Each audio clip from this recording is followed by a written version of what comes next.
Thank you for the kind introduction. Good evening. We'll start with the movement disorder section. The first talk is on treatment of early Parkinson's disease. So Parkinson's disease, you know that it is diagnosed when a patient presents with motor symptoms of Parkinson's disease, which include rest tremor, rigidity, bradykinesia, and postural instability.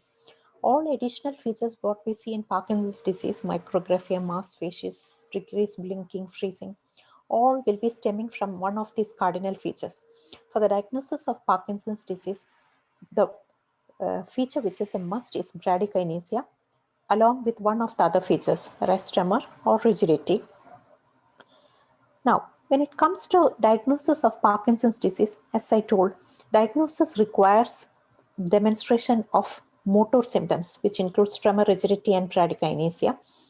But however, the motor symptoms become manifest once a significant amount of nigrostriatal neurons have been lost, which means that the neurodegeneration have been going on for quite some time, even before the diagnosis of Parkinson's disease. And the usual pre-motor symptoms include constipation, anosmia, REM sleep behavior disorder, etc.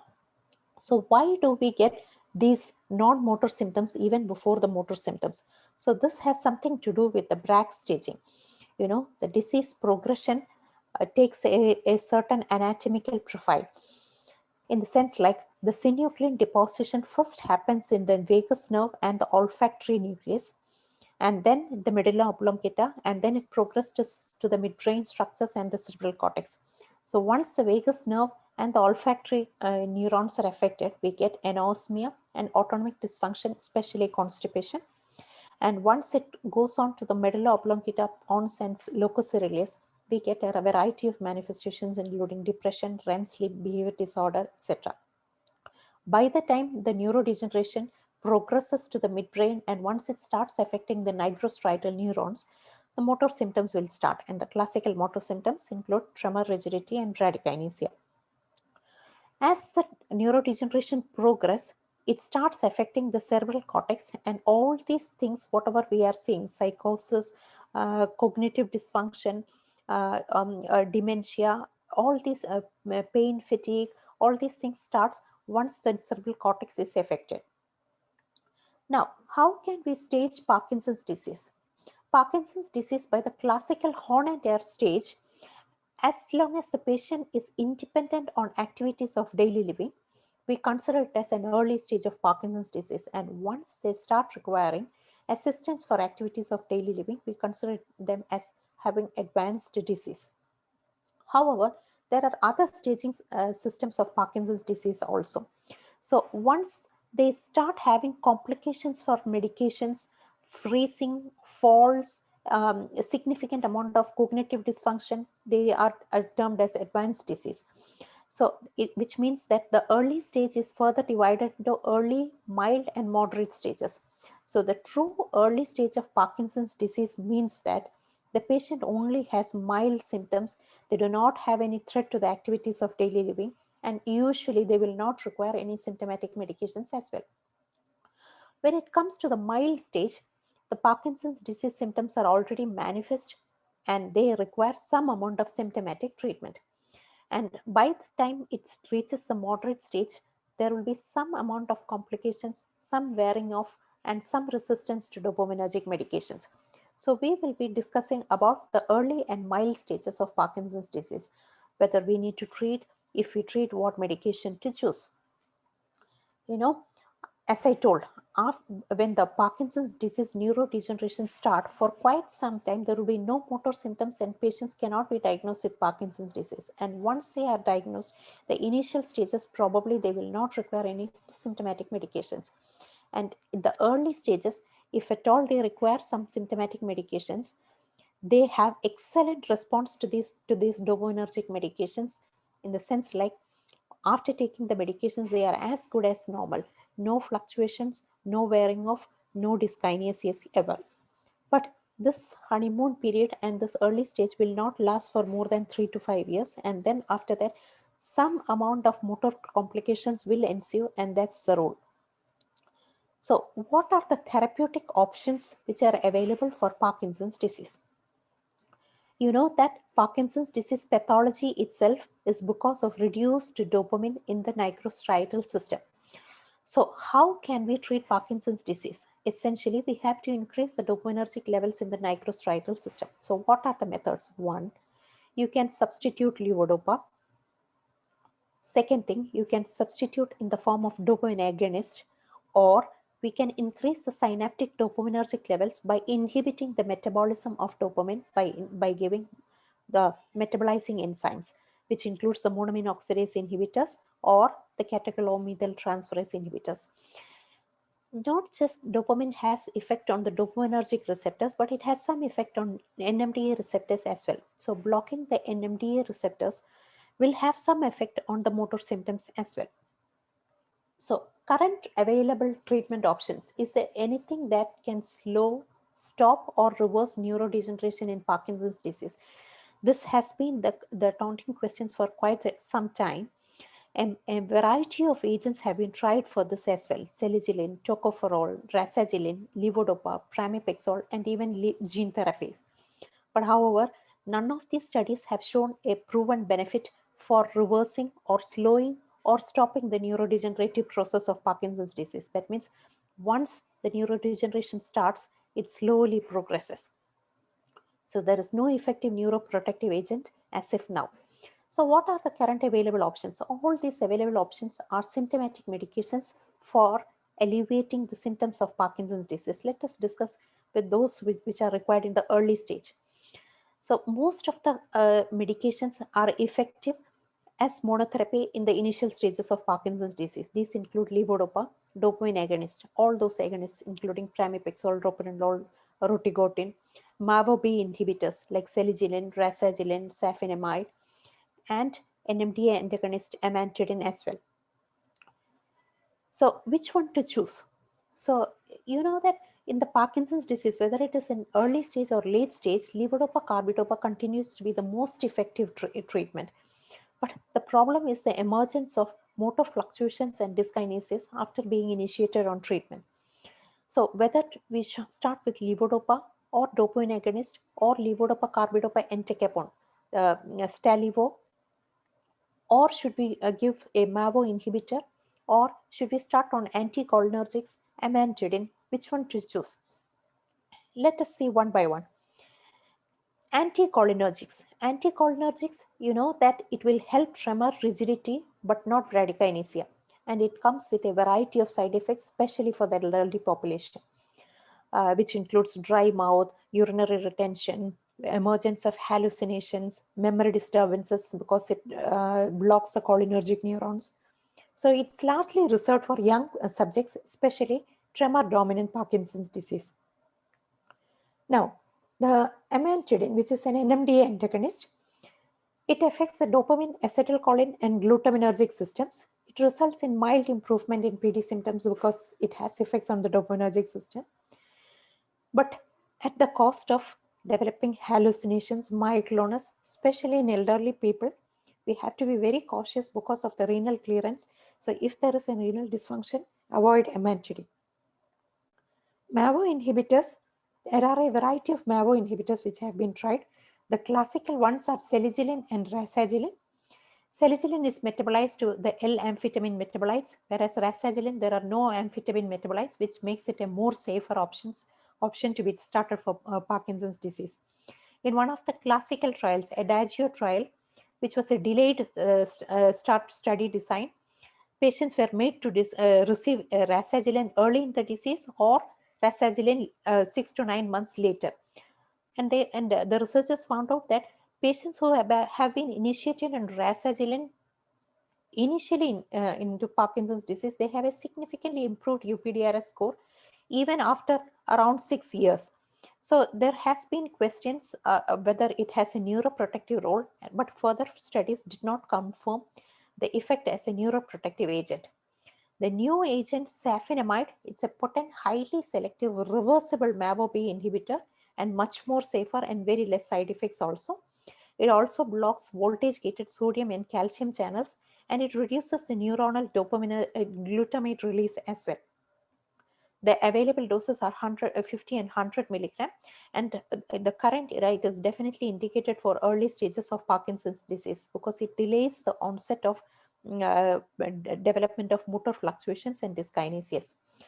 Levodopa, the most discussed and most suspicious one, especially for patients. So whenever a new patients come with Parkinson's disease, when we tell about the available treatment options, where they are always very resistant to be started on levodopa because they would have already checked in Google and has come up with all those dangerous side effects, including development of motor fluctuations, dyskinesias, and those terms like neurotoxicity, which was there for quite some time. So they come with a variety of questions. Will I develop tolerance to it in the future? Does it use up the good time? Should I only take the medication when I find it impossible to carry out my activities of daily living? Will it make the progression of my PD faster? So all the patients, they are very hesitant to be started on levodopa. So in fact, levodopa phobia is a difficult to treat disability in Parkinson's disease. Let us see why all these things happen. In one of the trials published in JAMA 2000, they they randomized into two groups, the early Parkinson's disease patient, and one group was given pramipexole 0.5 milligram 3 times daily, and one group was given levodopa carbidopa combination 100 milligram 3 times daily. And they found out that initial pramipexole treatment resulted in significantly less development of wearing off dyskinesias on of motor fluctuations compared to levodopa. And they concluded that fewer patients receiving initial treatment with PD with pramipexole developed dopaminergic motor complications than with levodopa. But of course, levodopa group had a better UPDRS improvement, resulting in better symptomatic relief. But you see here, there is a bias. If you calculate the levodopa equivalent doses, the pramipexole group developed a levodopa equivalent dose of 150 milligram because 1 milligram of pramipexole is equal to 100 milligram of levodopa. And levodopa group, they received 300 milligrams. So the first group received half the dose of dopaminergic medication compared to the second group. So further trials were necessary. But the further trials also noted that with pramipexole treatment, definitely there is some delay in the occurrence of dyskinesias and motor fluctuations. But they have confirmed that it is not just with the pramipexole treatment, it is something to do with the cumulative levodopa doses. So cumulative levodopa doses more than 300 is related to development of motor fluctuations and dyskinesias. And those who have motor fluctuations are more likely to develop dyskinesias, and those who have dyskinesias are more likely to have motor fluctuations as well. So that brought a need for trying levodopa to find out whether there is any neurotoxic effect, or it is something to do with the dose of the medication. So L-DOPA trial, which is a multi-center trial, it evaluated the effects of levodopa in the progression of Parkinson's disease. They selected 361 mild PD patients. They randomized into placebo group and 3 doses of levodopa 150, 300, and 600 for a duration of 40 weeks. And they found out that wearing off and dyskinesias were significantly more common in the highest dose group, indicating that it has the development of dyskinesias and motor fluctuations have something to do with the dose of levodopa than with the type of medication. So another trial came up where they tried delaying the treatment with levodopa. So in a multi-center trial conducted in Ghana and Italy, they undertook this research question whether motor complications are primarily related to the duration of levodopa therapy or it is related to the disease-related factors. So levodopa therapy was given initiated early in patients in Italy, and levodopa therapy was delayed by around 2 years in patients from Ghana. So disease duration at the occurrence of motor fluctuations and dyskinesias was similar in both the groups.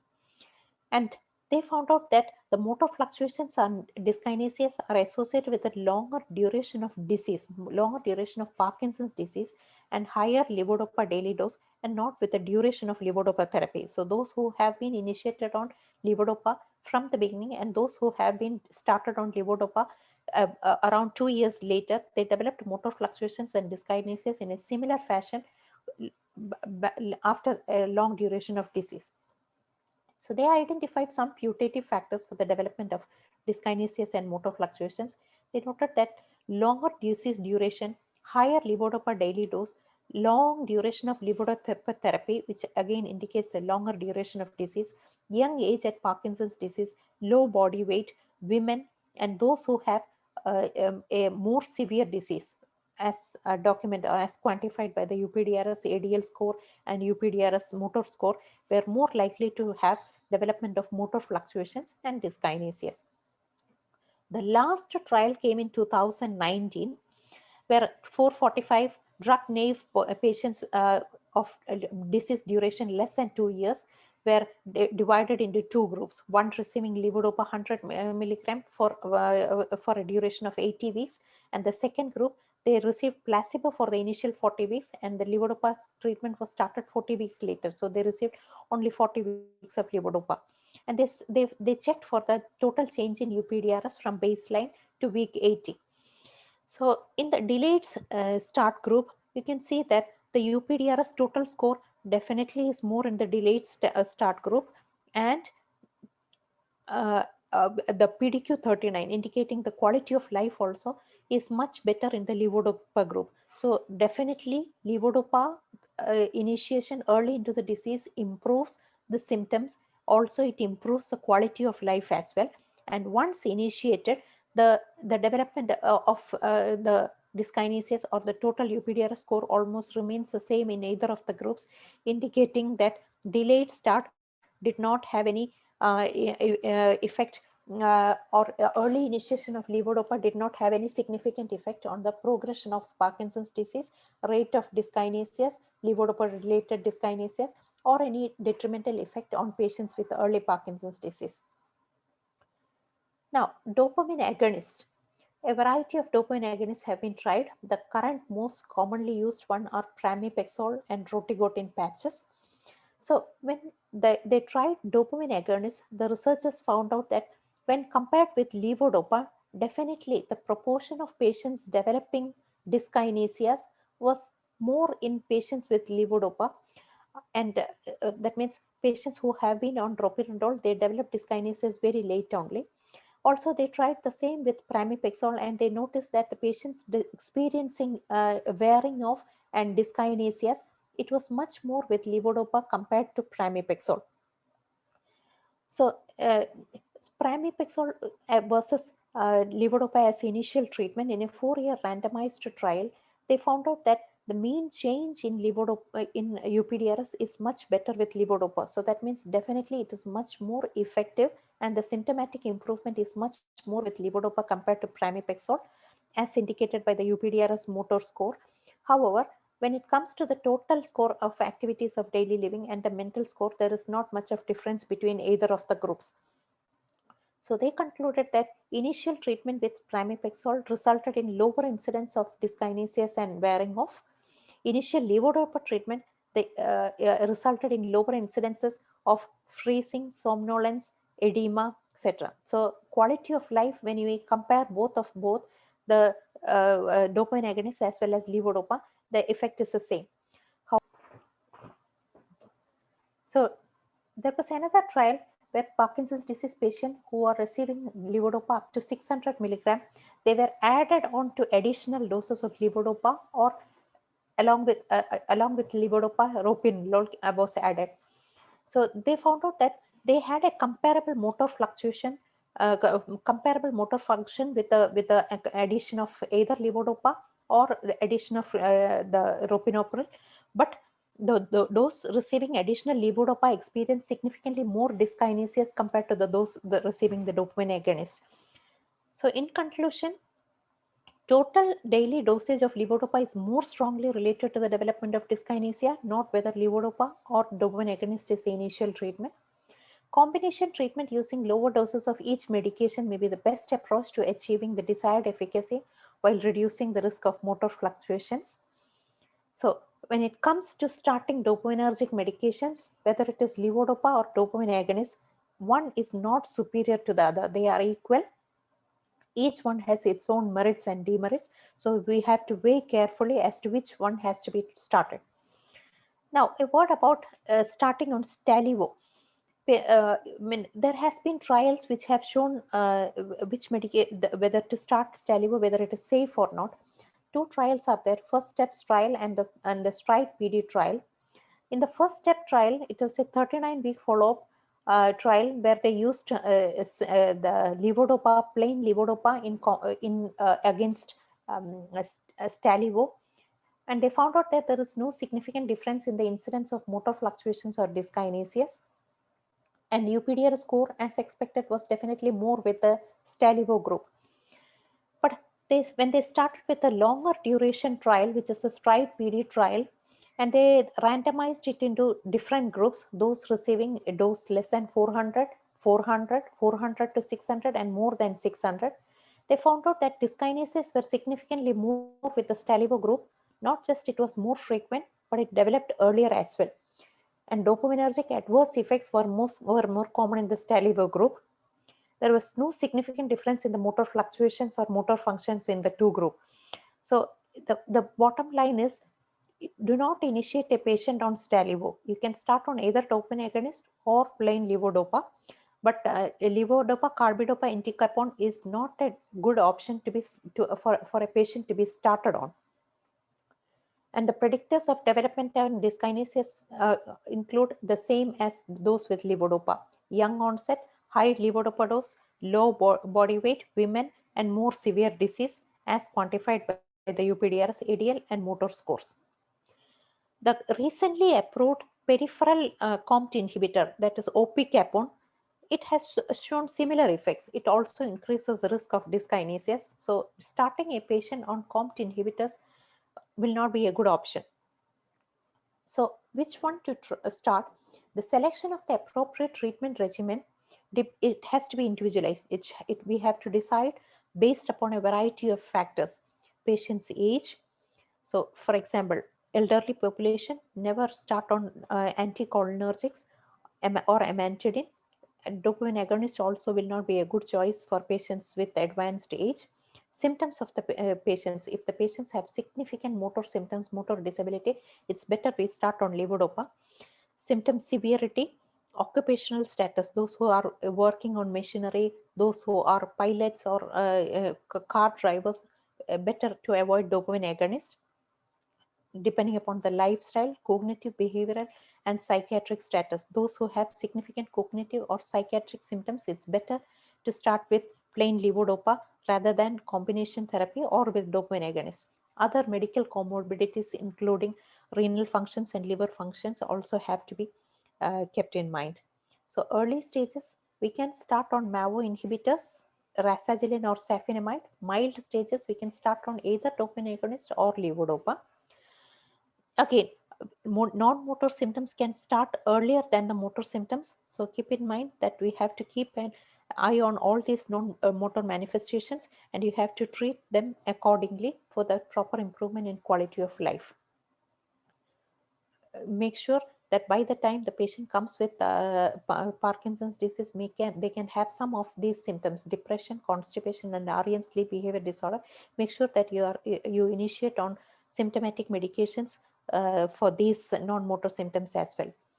Now, do not forget physical therapy. You know that there are no medications which can prevent or arrest the progression of Parkinson's disease, but we can do something with the physical therapy which to improve the outcome. Strategy training, specifically aided at gait therapy and musculoskeletal issues, will improve the quality of life. And one pilot trial where they studied patients who are doing intensive treadmill exercise versus not taking that. They tried the improvement in postural control and motor function, and also with PET scan they studied the dopamine D2 receptor availability. And they found out that those who are taking intense exercise, they have increased dopamine D2 receptor availability, and postural control also improved. Of course, this is not a big number, but at least something objective which we can say that it is likely to improve the course of the disease, and it may arrest the progress, and not arrest it, it may improve the progression or the quality of life of the patient with Parkinson's disease. Thank you.